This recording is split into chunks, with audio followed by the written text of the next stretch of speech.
All right. Welcome to the another amazing, exciting episode of the GMC Wrestling Laureate Podcast, brought to you by the GSMC Sports Network, brought to you by your host, your hostess with the mostest, your favorite wrestling fan, and honestly, it is awesome. It is pretty cool to be a wrestling fan right now, to be honest. With all this stuff going down in AEW, NXT, WWE, New Japan Wrestling, and also Ring of Honor and Impact Wrestling. Honestly, it's pretty good to be here, as a wrestling fan. It's not too late to join our side, our wrestling fan. We're a family. We're always open to new people, new believers, and most importantly, new hardcore wrestling. I'm sorry. Sorry y'all hear that. But anyways, thank you for tuning into the GSMC Wrestling Laureate Podcast, brought to you by the GSMC Sports Network. We have a great show for you today. We have a little bit of a WWE NXT review. We have an AEW preview. We have a little bit talking about women's wrestling and Alexa Bliss coming back. Also, Jade Cargill, I believe that's the way you pronounce her name. So yeah, we just have a lot of we have just bunches and bunches just in store for you guys, my favorite audience of all people. Also, we get a number of questions from viewers that come in during the show. So, to ensure that your questions get answered and read on air, use the tips and donations link at the gsmcpodcast.net. This puts your questions all the way up on top so we can have like a nice little conversation about wrestling. I love wrestling. You love wrestling. Why don't we all just talk about wrestling? Tell me what you like. Tell me what you don't like. Tell me what I absolutely like blew on. Tell me something you want a further elaboration on. We're all wrestling fans, so honestly, there's not a right or wrong answer in wrestling. But anyways, so once again, the link is the gsmcpodcast.net. So make sure to give your questions there. All right, going on to the first segment. What do we got here? What do we got? We have the WWE NXT review. A pretty awesome, to be honest. To as opposed to all the other NXTs. And you can't really blame NXT and you can't really blame the wrestling, organization or the creative talent to be like, obviously, these next episodes heading toward the WrestleMania event, especially when you're on Saturday. You're on Saturday. And usually, and I'm going to talk about this later on in the podcast, but since WWE split WrestleMania into two nights, night one, which is Saturday, night two, which is Sunday, there was always kind of a lag in night one. There really was. But now you have the Cody Rhodes, Seth Rollins against Roman Reigns and The Rock. And you also have NXT Stand and Deliver in the morning to kind of like, it's kind of like a warm up the audience. You kind of have to be that good. You kind of have to be that person, just like hype up the next man. Like, you know what I mean? Kind of like a, performing, like if you go to a concert, there's always like a pre-show or there's always like a supporting act that always gets, they go before the main stage and the main act. And I don't know, they always like really hype up the fans, get them ready for an awesome show. So I can imagine NXT Stand and Deliver is going to kind of be like this. So yeah. So the show started off with Dijak and Sean Spears. Sean Spears, he lost, which was actually surprising. I thought they were gonna kind of push him here. Ty Dillinger coming back, the perfect 10. But I don't know. They as as recently kind of becoming like more of a NXT fanatic. Dijak he's entertaining as hell to watch. He has the athleticism. He's like the powerhouse. He's also kind of unpredictable here. He kind of reminds me of like a Randy Orton. And honestly, I think if he's hearing this podcast, that'd be like kind of like a compliment toward the guy because Randy Orton's like one of a kind and not a lot of people can be the Viper Randy Orton, but honestly, I think Dijak is kind of like that NXT kind of version of Randy Orton. Next, I have Jasmine Nix versus Thea Hale. Thea Hale has recently kind of got back to her roots. She's that like that lovable, like but yet feisty kind of girl that's ready to just throw down whenever she can. She recently kind of took more of a recluse approach when she was kind of best friends with Jasmine Nix's I don't want to say promoter because that sounds really weird. Uh, kind of like her protege. Kind of like her protege. So I don't know. From the beginning of the match, Leia was all over Nyx. And then, of course, we had interference, and that's usually how the heels in the WWE usually prevail. Is once when once when you have that baby face, that new and improved, that new I reformed myself. I want to be a people's person. Usually always gets like the crap end of the stick, and unfortunately, Thea Hill was although she has pretty good greener pastures heading toward her, but just the interference in the match, either win or lose for any superstars, it's all also kind of like it's pretty melancholy. It's kind of grim. And I don't know, it just doesn't, I don't know. That's just wrestling. That's professional wrestling. I love it. You love it. And we move on for that. So let's move on. So, um, like I said before, this is arguably the biggest WrestleMania like ever. Oh God. Not only does Raw have to deliver, not only does SmackDown have to deliver, but a lot of people are pegging on NXT Takeover, not NXT Takeover, Stand and Deliver. It used to be called Takeover. That's weird. But NXT Stand and Deliver to kind of, warm up the crowd, kind of get them ready for that Cody Rhodes, Roman Reigns, like, and you don't even know that tag team match is going to be absolutely unpredictable. And I know I'm just journeying on and on about this match because I'm excited about it. Obviously, if you have something to say about it, use the tips and the donations link. Like, let's talk about this. Let's talk about this. But yeah, it's going to be the biggest Saturday of the WrestleManias for forever, forever. For no, no, I'm just kidding.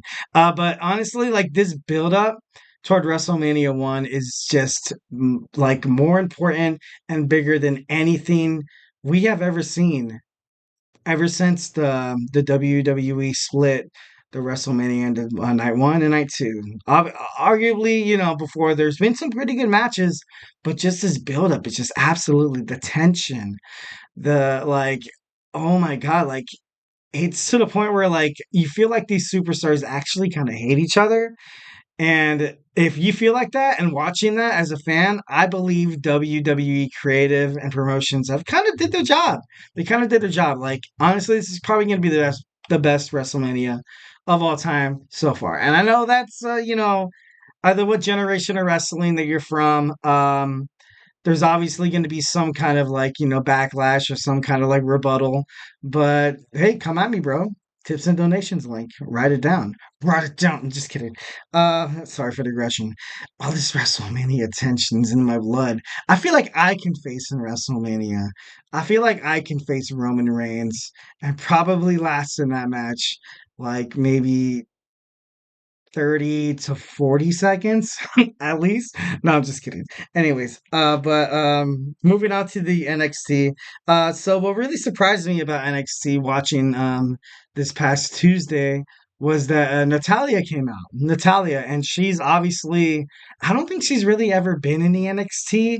She's kind of born from that Nine Heart Family Foundation, and she was kind of automatically like you have those kind of those not celestial abilities, but kind of like those abilities that get passed on from family to family to family. You have Brett, you have Jim, you also have Owen. And I think a lot of people anticipated Natalia's career to kind of be better than it is as of right now. Like, and honestly, this move for her going back to NXT, I think it's doing. I think it's better. I think it's for the best. Like, I don't know if she's going to compete with Valkyrie or Roxanne Perez right away, but I don't know, just kind of having that veteran mentality there in the locker room, kind of like what, like the rumor going around that CM Punk is kind of involved in NXT promotions.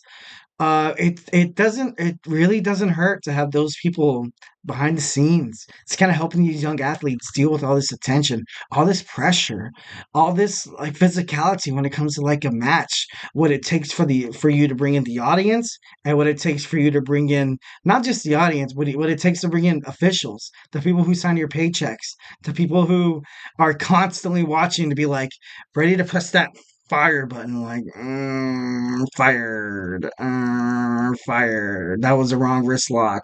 Oh, wait. Did he just? Oh no, no, no, fire. No, but honestly, it's the wrestling business is pretty cutthroat, and I don't know. It's kind of cool to see NXT stars kind of thrive, and I think Natalia, along with CM Punk, would do wonders for this organization or this promotion. You know what I mean? But anyways, so Ilya Dragunov building momentum. He beat his opponent, going toward Tony D'Angelo. And to be honest, guys, like I like Tony D'Angelo. I like that Italiano. Like we want to invite you to a dinner before WrestleMania. And I apologize if there's any Italians watching out there that are upset with my accent. You have every right in the world to call me a jackass, but no. But I don't know. I just don't see really Tony D'Angelo holding the NXT world title. Dragunov right now, he's kind of I don't know, he's kind of not unstoppable, but right now he seems like the right move to have the strap on for NXT. And you kind of need more of a fitting opponent to fight. Like, let's just face it, the only way Tony D'Angelo's in this match is because the whole feud with Carmelo Hayes and Trick Williams. And whenever you see that on a WWE or just a wrestling platform, just in itself, you kind of know that, well, I've been a wrestling fan my whole entire life. When you see kind of things like that, you kind of know that, like, all right, I think all right, they kind of need this bridge opponent to like show how Ilya Dragunov's like, you know, a deserving champion, to deserve why he is the NXT champion. Also, I don't know who is he gonna fight next? Who is he gonna fight next? And that's a pretty good question. That's a pretty good question because right now, at the top of my head, I don't know if Carmelo Hayes defeats Trick Williams at Stand and Deliver, and then gets its head of steam to fight Dragunov for the NXT World Championship. If I was creatives, I would probably kind of lean toward that. But Trick Williams right now, he's over. He's so over with the fans right now. People love him. People, they give into his promotions, his chants, he knows how to make a rise out of the audience. And 9 times out of 10, if you're a really good wrestler, you have good talent, and also if you're over with the crowd, you're gonna get pushed. You're gonna get a lot of promotions. You're gonna get a lot of title shots, and I can see Trick Williams having a pretty good future in WWE in the near future. So that's good for Trick Williams. Um, also, Rich Holland had a retirement speech. Um, like he, like don't get me wrong, Rich Holland is a wrestler. He's a wrestler. You deal with a lot of crap when you're a wrestler. A lot of traveling, a lot of turmoil, a lot of like just discrepancy. Like I don't know if anybody. I can imagine like if you worked a job where you were constantly on the road, checking in and out of hotels, flights after flights after flights after flights, and then like it's so hard for the family life. It really is. Like for, a wife, kids. It takes a toll. And sometimes you need to take a step back and I don't know, just kind of nurture those relationships. And just to kind of, I think in the long run, it's kind of like a positive. So when you fix your personal life, like I know even if it's like for me, so to speak, like when you fix your personal life, when you have your careers like right there in line, you kind of strive toward the top faster and more aggressive and more determined as you were, as opposed to your family life askew, your career kind of interflecting, like, and it's just constantly like, and it's not science, it's just psychology here. Like that's how it is, with any work relationship. If you're a wrestler or not, maybe you're a construction worker, or maybe you're a fireman, who knows?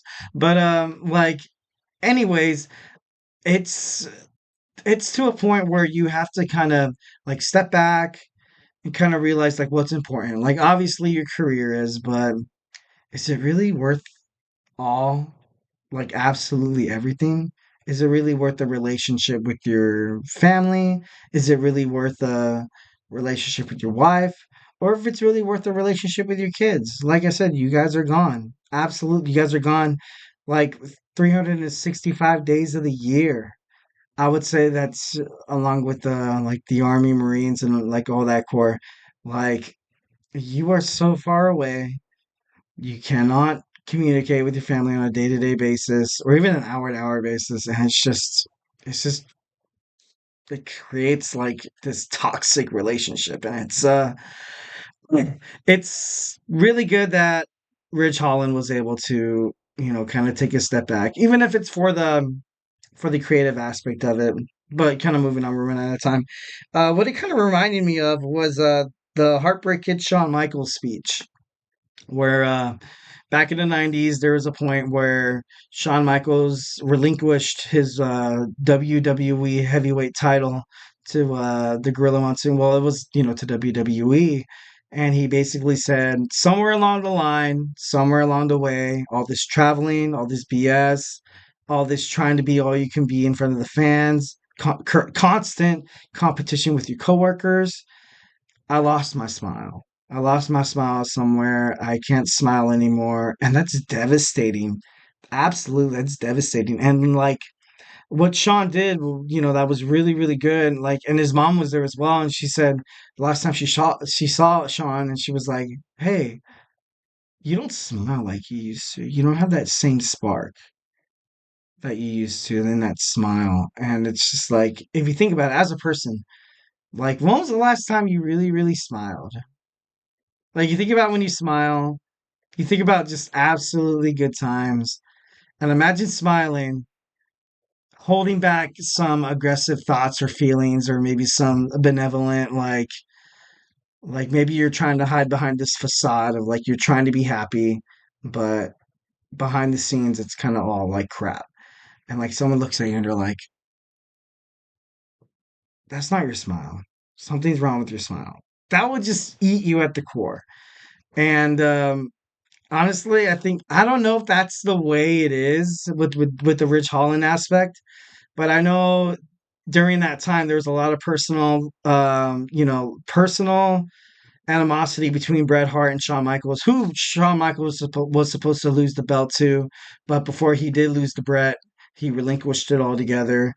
And I know Shawn Michaels back in the day, he had locker room problems. He did everything he can to kind of, before Shawn was like, Shawn, he would bury young talent. He would bury his coworkers besides, Triple H or Paul Lavisqua. But I don't know. It's just kind of reminding me of that kind of promo. I wonder if he's gonna come back and stand and deliver and like challenge somebody. But who knows? So just gonna cap it off. We have Valkyrie and Roxanne Perez building toward momentum, toward the end of the NXT, toward Stand and Deliver. It's looking pretty good. It's looking these two superstars obviously want a piece of each other, and Valkyrie didn't have to come back from her arm injury to participate in this match against Roxanne Perez. Like, who the heck is Roxanne Perez, dude? Sometimes you go, sometimes you come back, sometimes you lose your title, dude. You should not, you should never, even in real life, you should never ever feel entitled to a position that you'd never worked for. I know, like, if you had it there and if it was taken away from you, something happened, any normal human being would be like, all right, I'm gonna bust my ass. I'm gonna do whatever it takes. I'm gonna outshine all these other coworkers. I'm just gonna work myself right back up the top. I'm not gonna like complain about it. Like, who wants to complain about it? And that's why I think Roxanne Perez will lose this match ultimately. But just kind of ending it here. So Briggs had a match with Chase University. Briggs won. And at the end, Oba Femi came out and basically made it a triple threat match between Briggs, Dijak, and himself. And honestly, as a wrestling fan, I love that. I really, honestly, really, really, really, really love that. Because you have this Nigerian badass come out here. Like, obviously, maybe you can see a kind of discrepancy, or maybe like a kind of clash of cultures here, that the guy from Nigeria is like, to prove yourself dominant, you have to be the best. As opposed to like other wrestlers where it's like, I don't want a triple threat match. That's two more ways I can lose the match. I don't even have to get pinned to lose the match. But Obafemi's like, you know what? Let's do this. And honestly, I thought that was pretty badass. Like, if we have a Badass of the Year award for the GSMC Wrestling Laureate Podcast, I think it's a tie between Obafemi and myself. No, no, I'm just kidding. No, I'm nowhere near that guy because that guy's pretty badass. But I don't know. So yeah, All right, let's go ahead and move on. Wow, time is absolutely flying here. So don't go anywhere. Our next subject, our next segment is going to be about All Elite Wrestling. We're going to preview and kind of just, just talk about All Elite Wrestling. So don't go anywhere. I feel like I'm losing my mind. Is everybody in the world blind? Please, Lord, give me a sign, a sign. I feel like I'm losing my mind. Is everybody in the world blind? Please, Lord, give me a sign, a sign. I wanna be the greatest. Everybody on the fake shit. I look around and feel like everybody is the fakest. I make this every day and I'm impatient, hoping one day I blow up from the basement. Statement, the top is so vacant. I don't hear shit that I think is amazing. Waiting for my day when I'm playing sold out shows for 1,000 faces. Hey, give me that crown, get in my way and to be put down. It ain't your place, all this my town. If I want that shit, then I'll get it right now. I'm losing it, the noose it fits, I'm losing shit. A stupid myth, you choose to live or choose to dip. You choose to fight or lose your grip and lose a gift. I feel like I'm losing my mind. Is everybody in the world blind? Please, Lord, give me a sign, a sign. I feel like I'm losing my mind. Is everybody in the world blind? All right, all right, all right. Welcome back to the GSMC Wrestling Laureate Podcast, produced by the GSMC Sports Network. So what we recently spoke on was the NXT review. Kind of took a little longer than I expected, but hey, NXT, it's Stand and Deliver. This is WrestleMania. This is WrestleMania season. Like if this show doesn't overlap maybe 30 minutes after this after its end time, then I, as a wrestling podcast host, I have failed you. I've failed you. No, I didn't. No, I'm just kidding. No, we got to stay within the times. If you want to catch me, I'm also on YouTube, creating shorts for the GSMC Wrestling Laureate Podcast, so you can catch me there as well. But anyways, like I said before, we get a number of questions from the viewers, like you, during the show. To ensure your question gets read on the air, I ask you to use the tips and donations link at the gsmcpodcast.net. Also, this brings your question all the way up to the top so we can talk. You can tell me what I've done wrong. You can tell me that I'm babbling on like an idiot. And also, why am I in love with Oba Femi? You can also you can criticize me. You can tell me what you like, tell me what you don't like. But we love positive. We love positivity here. We love peace, love, and positivity here at the GSMC Sports Network. So, like I said before, once again, the link is at gsmcpodcast.net so we can have a little fun. Text me. Don't leave me all alone, all by myself. Don't want to be I'm just kidding. Anyways, moving on. So we have the All Elite Wrestling preview. Um, so far, All Elite Wrestling has kind of stole my heart. It's kind of stole my heart. I like these superstars a lot. I like the way that the creative team is handling the situation in Tony Khan's promotion. Definitely a bit overlooked. I know the ratings haven't been doing too stellar, but if you're watching this and if you're a wrestling fan, watch it. Like last week, you had that awesome street fight between Chris Statlander and Willow against Sky Blue and against Julia Hart. That was pretty cool, man. That was pretty darn cool. Like if you want old school wrestling, that's it. It's cutthroat. It's absolutely you're on the edge of your seat. Somebody was drove through the thumbtacks twice in one day. No, I lied. I'm sorry. No, that was Darby Allin during the AEW Revolution. But anyways, they tried to fill Chris Statlander's mouth with thumbtacks. That should just like draw you in automatically. And if it doesn't draw you in, you're not a wrestling fan. You're not a wrestling fan. Go ahead, pick up your stuff, and no, I'm just kidding. Don't leave. Please don't leave. Anyways, but AEW, it's pretty badass. That's kind of what I'm trying to hit at here. They're live from Quebec City, so they're still in Canada from Toronto last week. So we're We have been waiting pins and needles for this amazing free agent in the wrestling world named Will Ospreay, who actually, Hunter Hearst Helmsley of WWE CEO kind of regrets not signing him. He was a bit expensive, but this guy would propel your promotion to the next level. I would say if Will Ospreay joined the WWE right now, he would absolutely be right above. He'd be above Finn Balor. He'd be above Sami Zayn. He'd actually even be above Gunther. But since Gunther actually, he has this Intercontinental title reign that nobody can really touch him or Roman.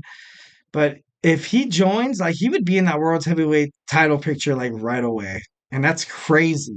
That's absolutely crazy. When was the last time a WW no, just a wrestling free agent had the mentality, had the what is that word I'm looking for? Potential to be like, you put him in right now, he is main event worthy. Not a lot of people can be like that. Absolutely. Not a lot of people have that, that mentality. A lot of people don't have that, that grit. What makes a true grit wrestler is knowing that once when you're down, you can always pick yourself right back up. I think that was like a Ric Flair quote, or maybe like Hulkamania. No, I don't know. I think it sounds like a Ric Flair woo kind of thing, but I don't know. It's anyways, moving on. So Will Ospreay will fight Yumari Shibata. And oh man, these Japanese wrestlers would probably kick my ass if they found out the way I was just butchering their names. So please don't hurt me. Um I think they're facing off for the first time in a long time. They fought 11 times. The first time, well, the one singles match they had, Shibata actually beat Osprey. But ever since then, they never really had a like kind of like a rematch. So this match is going to mean a lot to Will Osprey. Also, you have the AEW World Tag Team titles. The whole tag team title tournament coming to a close. You have facing off for the first time. You have the world. Well, not for the first time. The last time the Young Bucks and the Private Party faced each other was in 2020, where the Young Bucks got the win. So will the Private Party, pull through the grit and pull through the woods to be able to beat these guys? Because the Young Bucks, the EVP, with the Rainmaker. Honestly, I think they're kind of heading towards superstardom. I don't want to say they're kind of forming kind of like a Judgment Day, like kind of stable here, but I think they are gonna win this tag team, the AEW World Tag Team titles, just to kind of establish that credibility because right now they're hated by the crowd. And what makes the crowd more upset and more grueling and more aggressive toward a team who holds the most prestigious thing in the business, which in their case is the AEW World Tag Team titles. So I don't see a reason why they won't be tag team champions, at Dynasty, but who knows, it could be like, maybe somebody else would win. Like maybe I will win. I need a tag team partner. Does anybody out there in the wrestling world want to be Eric's tag team partner? I swear to God, I give me like a good 2 or 3 decades to get in shape, and then we are ready. Me and you, bro. Me and you are ready to face for the to compete for the AEW World Titles. And I'm not lying. I'm not just kidding. No, I can never be a wrestler. That'd be crazy. Absolutely crazy. Just airports, like right off the bat. Do you know how many weird people I've encountered in airports? Oh my God. Like there's this one guy, like I was in a bathroom stall and he was, no, I'm just kidding. I'm gonna finish that one. But anyways, like main of the story is that the Young Bucks will probably win the AEW World Tag Team title tournament. So, thank you for that. So the Undisputed Kingdom's also in the AEW World Tag Team Tournament. The Undisputed Kingdom, like every single time I want to say the Undisputed Era, I miss Adam Cole being in WWE. He belonged in WWE, and because of a couple of poor writing and bookings, and Vince McMahon's still in charge of the talent. I think they lost a lot of those wrestlers like Keith Lee, Aleister Black, Roderick Strong. He lost basically all of the undisputed air stable, and it was just devastating. It was crazy because even when you were watching NXT back in the day, like you kind of see all these people leave, and WWE, because they're not in partnership with AEW or New Japan Wrestling, Impact Wrestling, or or anything above. So because WWE is an entity by itself, when people leave WWE, they write them off. Absolutely write them off. There's no continuity. Which is kind of weird because I think last podcast we talked about how Sting was very reluctant on joining the WWF, Vince McMahon's promotion. But the moment Diesel left, Diesel and Razor Ramon left, they were actually replaced by these guys that looked exactly like them, but they were like these crappy stunt doubles that were trying to fill the void of Razor Ramon and Diesel. Like, first and foremost, that's insulting to me, to the viewers, even to the superstars who portrayed them. Like, it was that bad. Like, it was crazy. And like, second of all, like you can't just do that. You can't just replace people. People are not replaceable. You can't just be like, oh, Razor Ramon left. Oh, guess what's gonna happen? We have Razor Ramon part two, and then it comes this guy's like, suck, brah. Like it's just it's not the same. And if you're an old school wrestling fan, you would get the concept and the references. But I don't know. I remember watching that when I was growing up, and I was like, what the F? I was like, what's going on here? That's crazy. But, anyways. Um, so to kind of finish this off here, we have the TBS Championship number one contendership match, which is honestly kind of the match I'm looking most forward to. What time is it? 8:30. So it probably should be within the next like hour. And follow me on YouTube. Follow the GSMC Wrestling Laureate Podcast on YouTube. I produce shorts and everything like that. We can talk, comment, and it just doesn't end now. Like, what I mean? Like, I know everybody on the East Coast obviously has a leg up on us because I don't have East Coast television timer, but we're West Coast, baby. California knows how to. No, I'm just kidding. Anyways, Tupac. I'm just kidding. But the TBS Championship number one contendership match, we have Chris Statlander versus Willow of Nightingale, versus Sky Blue. Which last out of all these superstars that fought in the street fight, Sky Blue was absolutely like she was crazy. Honestly, she kind of like not that Mick Foley kind of feel, but she was ruthless. That like what Johnny Cena said when he walked in the ring with Kurt Angle, and Kurt Angle was like, "Who are you? What do you want to do with me?" And he was like, "What makes you think that you can compete with Kurt Angle?" And he was like, "Ruthless aggression." And then he went on, he like started kicking, Kurt Angle's ass. But I don't know, Sky Blue, she's gonna do wonders in this industry, especially with AEW. And last we have Anna Jay. Anna Jay. We have those. We have a fatal four way for the number one contendership for the TBS Championship, and it's gonna be pretty awesome. So I'm pretty sure that's going to be the main event. It should be. Honestly, if I was a promoter, that would be my number one match.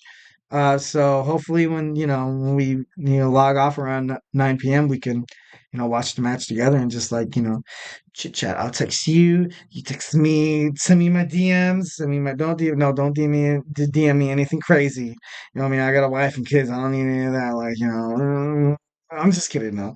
But yes. Who's gonna face Julia Hart at AEW Dynasty? So we have that to look forward to in that. So, all right. Next, we have for our next segment, we have the Attitude Era is back, and I know just saying that statement just excited a lot of the audience, but we'll talk about it more in a little bit. So don't go anywhere.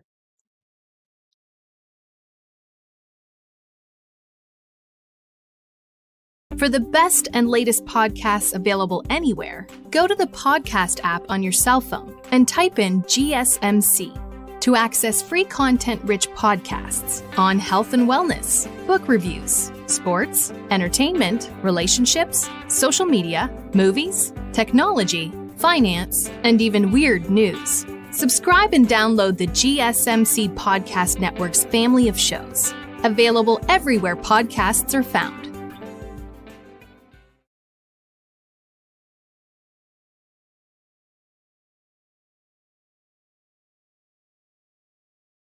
All right, welcome back to the GSMC Wrestling Laureate Podcast, brought to you by the GSMC Sports Network.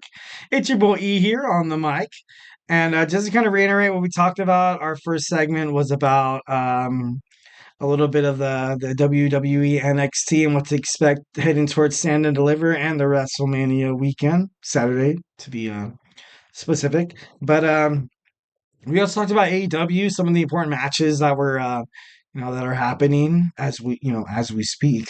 But we want to kind of move into now, and honestly, as a wrestling fan, I grew up during the Attitude Era. I love the Attitude Era. It was constantly unpredictable. There was blood, there was curse words, there was just absolute mayhem. Every single show, you had no idea what was going to happen. And when it comes to unpredictability, comes immense and exclusive, amazing skyrocketing ratings for a lot of these wrestling promotions. For me, watching WCW, that's kind of what the WWF kind of lacked thereof, if in my opinion. But eventually it all, Vince McMahon wound it up on top, which is kind of crazy. I still don't understand how, but that's another podcast. Maybe we'll cover that in another segment, in the future. How WCW and Turner Television was absolutely killing it.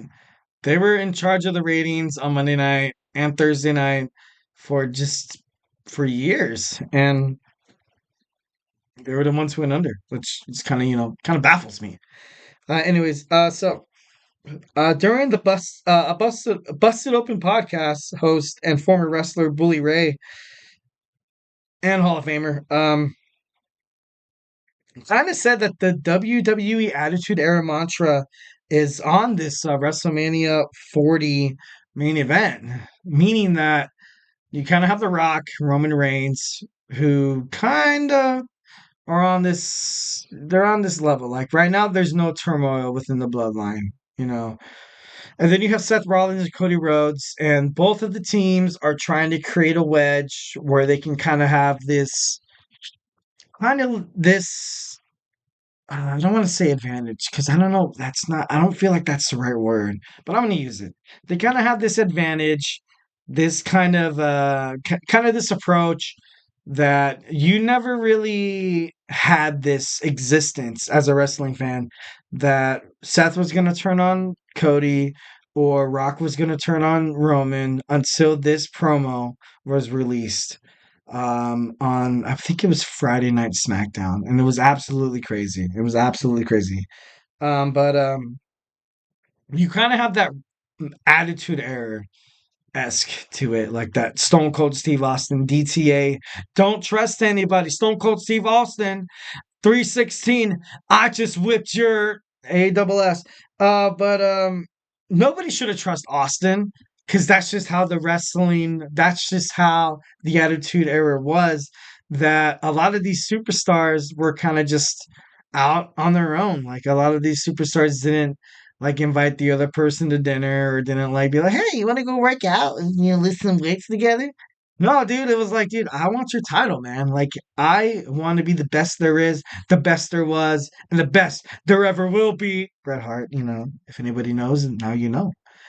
And I'm just kidding. But there's been a lot of turmoil within this promotion between Cody Rhodes, Seth Rollins, and The Rock and Roman Reigns, but yet no betrayal. No betrayal, no signs of betrayal. And I think, in my opinion, that just kind of escalates and it kind of builds up within our little WWE wrestling bodies that something's going to happen Absolutely. Something's going to happen. Someone's going to betray somebody.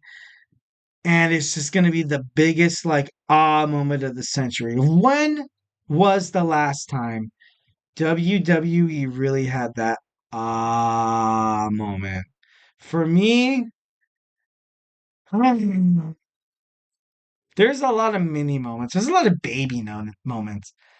But one of them was when Seth Rollins turned on the Shield. That was like one of those, like, what the? And another one was when they were trying to find out who was going to be the next Universal Champion. When Finn Balor was hurt and relinquished the title, and Seth Rollins thought that Triple H was going to be on his side, but he got pedigreed, and then Kevin Owens came in and he was the Universal Champion with Chris Jericho and stuff like that. So within the last, oh man, that was like 5 years ago, 6 years ago.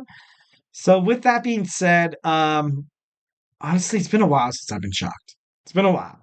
I was a little shocked that Cody Rhodes didn't win last year, but as soon as Cody Rhodes didn't win last year, as a wrestling fan, and I know a lot of you people could probably relate, you kind of knew that he was gonna win this year. Like he was gonna win this year. So, that could be good. That could also be bad. You lose that unpredictability, you lose that aspect of it, which is what wrestling fans are really like hooked on nowadays. But anyways, moving on. So the absolutely unpredictability, an oh my god moment. Um, it's crazy how once when The Rock started, once when he became the board of directors for TKO, which is part of Endeavors, which is part of the UFC, WWE aspect. Ever since that merger, you just can't help but to see that a lot of this writing and WWE content or creative has been doing a lot better.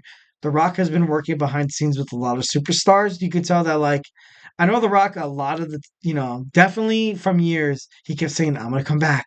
I'm come back. I'm home. I'm home. I'm going to do WWE good.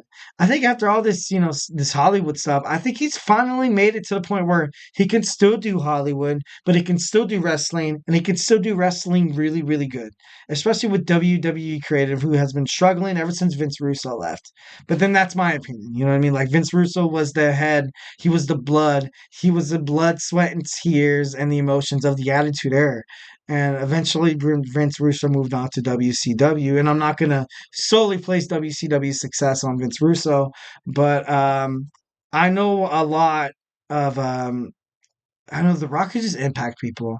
He could just impact people from that wrestling standpoint, from the root, the attitude.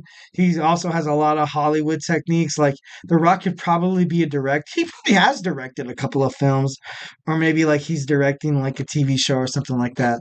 Like Young Rock, like the Young Rock was, it was pretty. I watched a couple episodes. It was pretty good, but I don't know. I just feel like The Rock, as the head of the TKO, he's kind of, obviously he's allowed to have a little more leeway here to kind of be like, the executives are like, hey, Dwayne, we are PG, right? But, Dwayne, he uses those curse words. He uses those, tactics. He makes Cody bleed and Mama Rhodes, and he has the belt and smears the blood on that.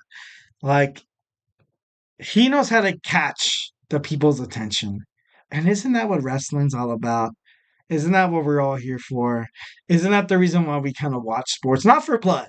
Not for blood. Kind of, not to like dabble on the NFL too much, but the hip drop tackle being outlawed is ridiculous.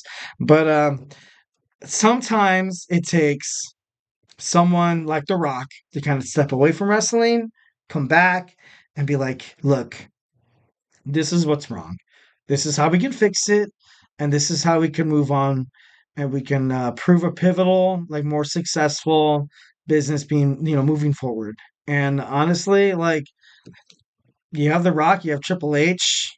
They were the best feud, arguably, like for me growing up, one of the best feuds. But honestly, as you're a wrestling fan, well, at least I feel that I am looking towards some greener pastures, toward the future. And I'm kind of happy that The Rock came on as a TKO, representative. But like I said, the Attitude Era is back.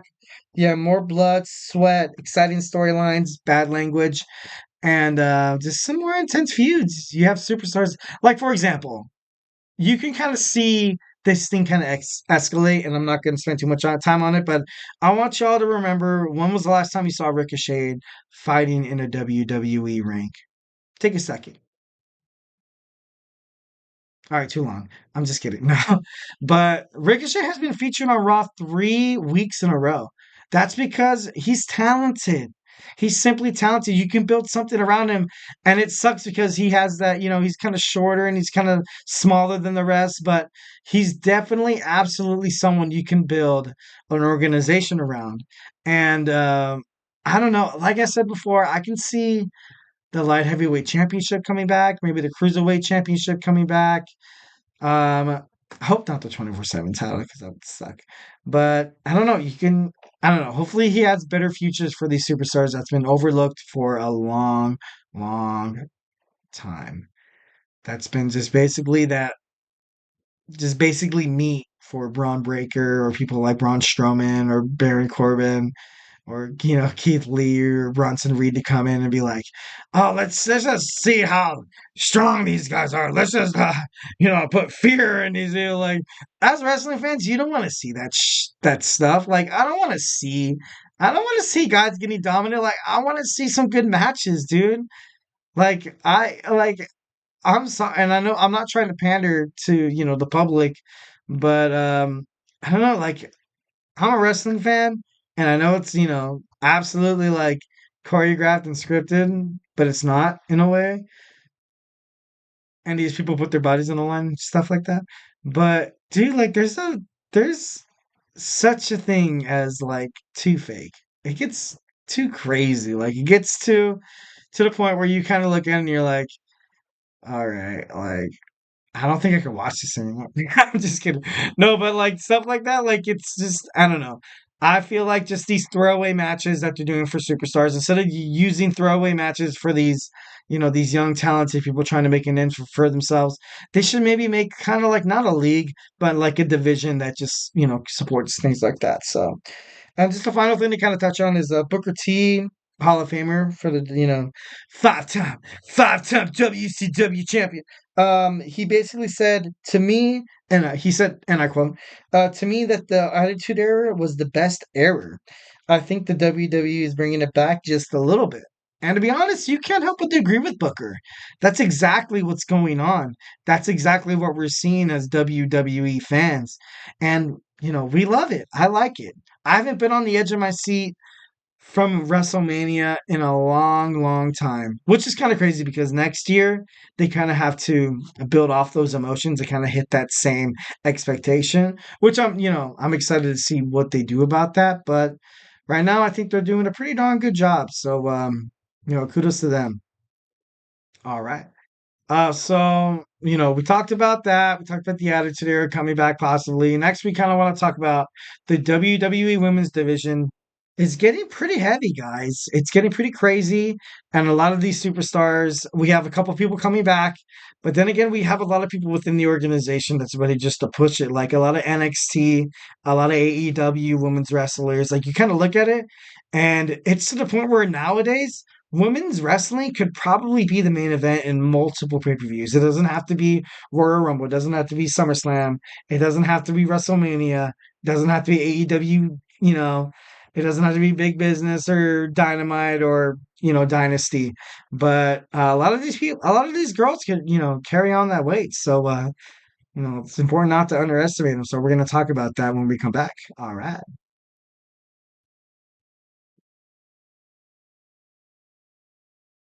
For the best and latest podcasts available anywhere, go to the podcast app on your cell phone and type in GSMC to access free content-rich podcasts on health and wellness, book reviews, sports, entertainment, relationships, social media, movies, technology, finance, and even weird news. Subscribe and download the GSMC Podcast Network's family of shows, available everywhere podcasts are found.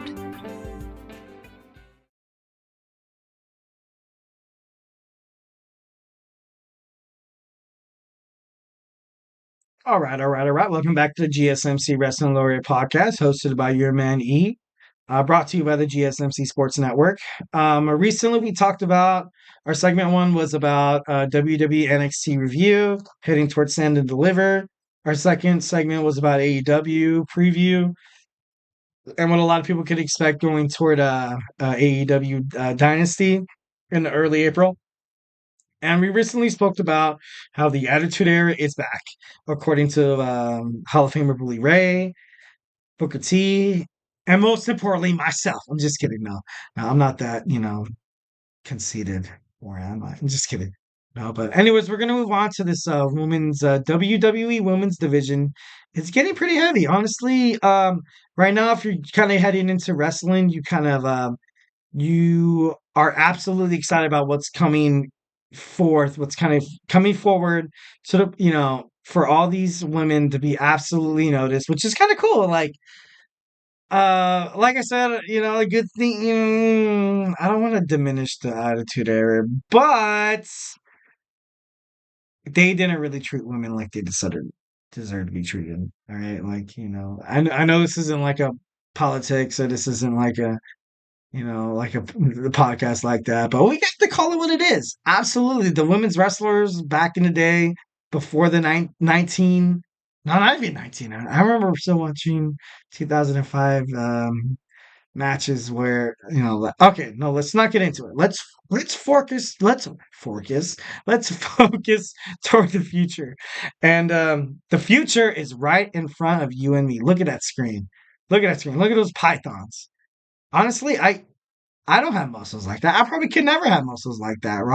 Washboard abs and stuff like that. Jade Cargill, former AEW star, says there's going to be big things on this upcoming SmackDown. So, as you're watching this right now, and you're going to watch SmackDown in the future, I think something big's going to happen. I don't know what's going to happen, but Jade Cargill is going to be absolutely dynamite. And how that's funny how AEW Dynamite, yeah. I'm just kidding. She's gonna be pretty good. She's gonna be pretty good. She's gonna put the WWE wrestling, women's division on notice. She's a former AEW TBS champion. She said, and I quote, she said, "I need y'all to watch this Friday." And oh man, that's crazy. Do you think she's better as a babyface or a heel? Honestly, I kind of think right now you kind of have that damage. I know a lot of people think she's going to join Bianca Belair, Naomi, and Bailey to fight Damage Control, but I don't see that happening. And even if it did, I see her turning her back on either Naomi or Bianca. I see something like that happening. It would be absolutely awesome to see Jade Cargill against Bianca. That'd be absolutely crazy and pretty dope. But honestly, I think the way she's coming in right now, and she's had a lot of injuries in the past, but she has something to prove. She really has something to prove. She's never really been within the WWE circuit before, so I think maybe she's been around all the other independent circuits, New Japan Wrestling, Impact Wrestling, AEW, and I'm not trying to say that WWE is kind of like the Mecca or kind of like the major league, so to speak, but once when you get to this level, you kind of want to prove yourself. And I'm not saying this as a way for someone to talk down to other superstars that are not WWE. It's just that once when you're in this position, WWE honestly has a lot more televised events, a lot more contracts, a lot more partnerships with platforms such as Peacock, growing to you have USA, you also have Fox, and growing to you have Netflix that's gonna produce WWE shows. So the best way to kind of have yourself kind of just reflected through media and kind of be noticed is to be on WWE. And it kind of sucks to say, but that's just kind of how it is. But I don't know. I think Jade Cargill is going to be pretty dope. She was coached by Dustin Rhodes, Mark Henry, and also Bryan Danielson. She had a reign of a 508-day reign for the TBS champion, which is the largest of all the AEW championship reigns. So that's something to take notice for. Also, TKO, like I said before, merged with WWE right around the time they signed Jade Cargill. So I don't know. For me, that's kind of like a foreshadow that I think they are preparing this girl to do absolute great things, and she absolutely deserves it.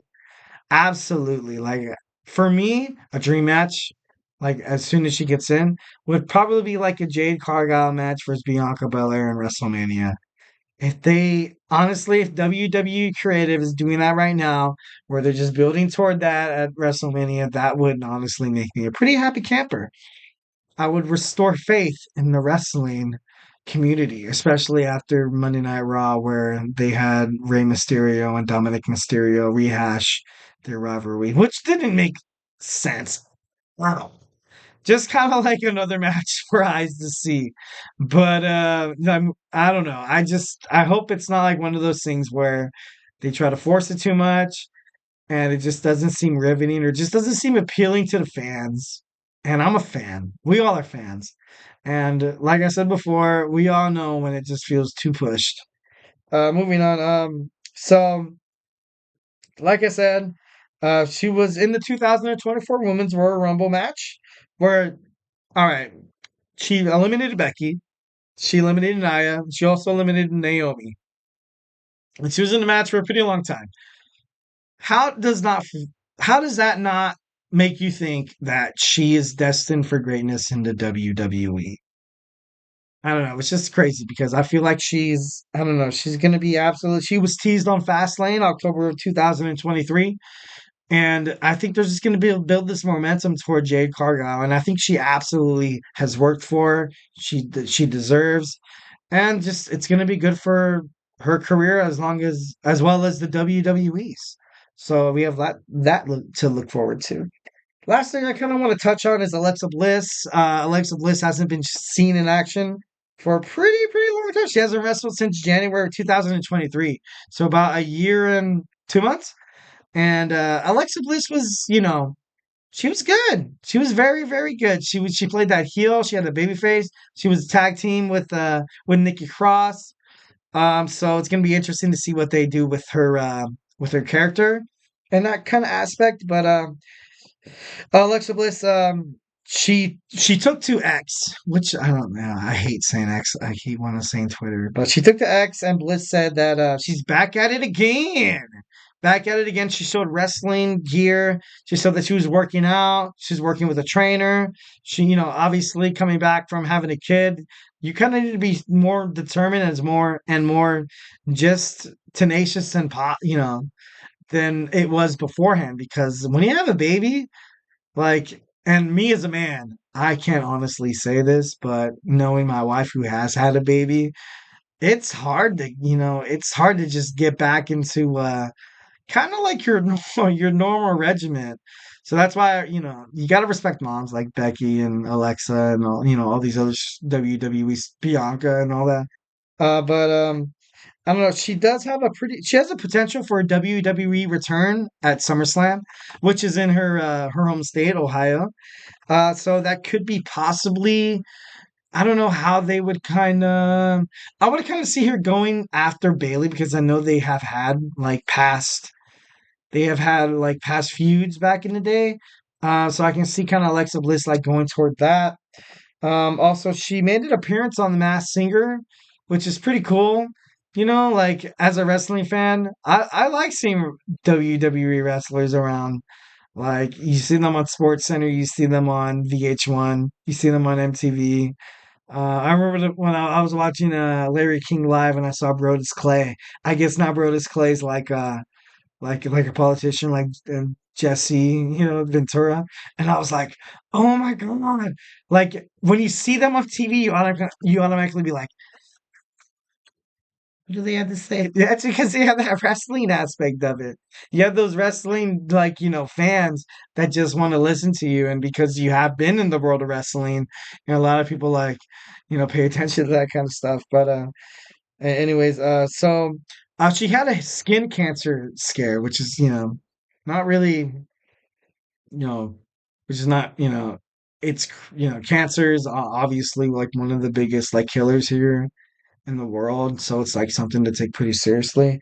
But she had a skin cancer scare, but announced days later that she was cancer free and she was undergoing a procedure. So thank God. That's pretty awesome. Like we love to see stuff like that, especially in the world of medicine where cancer could, or just underlying conditions, just stuff like a pandemic like coronavirus. I don't know how many people have been affected by coronavirus, like family and loved ones just passing away because of it. Like it's not easy. It's absolutely not easy. Like stuff that's out of your control, like your body. Sometimes, people's bodies are, stronger than the other. They fight off infections better than the other.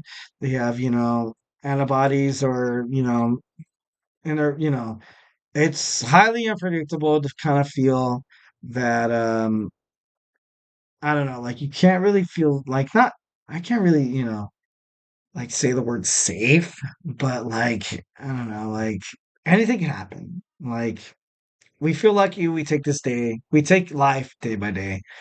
Life is a gift. Life is a gift. One day could be your last. One day it's not, but you never know. So live life to the fullest. Watch wrestling. I'm just kidding. That's not living life to the fullest. But for me, it is. Wrestling brings, happiness and joy to my life. And to be honest, if it was my last day on Earth, I wouldn't mind watching Cody Rhodes fight Roman Reigns. That'd be pretty dope. You know what I mean? But of course, I don't hope that never happens. The man upstairs. I'm sorry. I don't want to tempt you.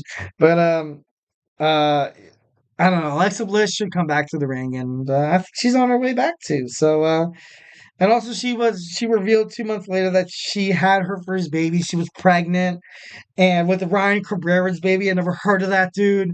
But because she's Alexa Bliss's guy, now I've heard of that dude and now I care. And I know that's kind of weird because probably Ryan Cabrera's fans would be like, who's Alexa Bliss? Who's this girl? Wrestling? What? And I'd be like, dude, the other way around, dude. You're the outsider. You're the outsider. No, they had a baby. Her name's Hendrix. November 27th, she was born. So, as a father, a baby being born is absolutely like, it's a godsend. I'm happy to have my 3 babies, absolutely. And I'm blessed to have a woman who loves me, despite how much of a crazy and obnoxious and annoying wrestling fan I am. But I don't know. Like that's just life, guys. So let's just all enjoy life. Let's just all love one another, be patient toward one another, and also watch some wrestling, some good old fashioned wrestling. All right. So, once again, thank you for tuning into the GSMC Wrestling Laureate Podcast, presented to you by the GSMC Sports Network. Your support means a lot to us, so please remember to subscribe to the show and leave a positive review. Use that Superman punch the like, punch the subscribe, punch the I want to see this loser keep talking and, keep, spilling his opinions and life lessons on us, but it really does make a difference. Leave a positive view of peace, love, and positivity, baby, all the way.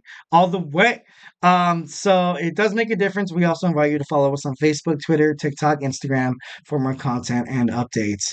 Once again, like if you're not a huge wrestling kind of guy, we have football with Kenneth. We have basketball with my man Nelson. We have the Andrew Tate show where he's on there with Faith. We also have college sports with Thomas. I recently did a baseball podcast with my boy Sam, which was actually pretty cool.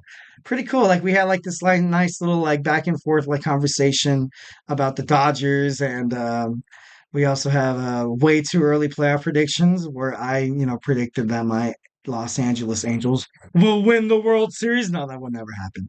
But no. But anyway, check out these podcasts, guys. We are like GSMC Podcast Network is growing pretty fiercely and pretty fast. So don't miss a chance to just hop on this entertainment wagon. We are one of the biggest entertainment conglomerates in the podcasting world. So give us a shot. Once again, thank you for tuning into the Wrestling Laureate Podcast and have an absolute phenomenal day.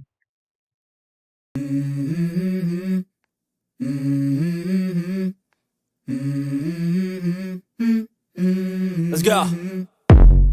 I wake up to a little bit of drool on my pillow, feel like it's gonna be a bad day. Yeah, I'm tired of shit, and the coffee ain't hit yet. Damn, ain't that great. I don't wanna go to Let's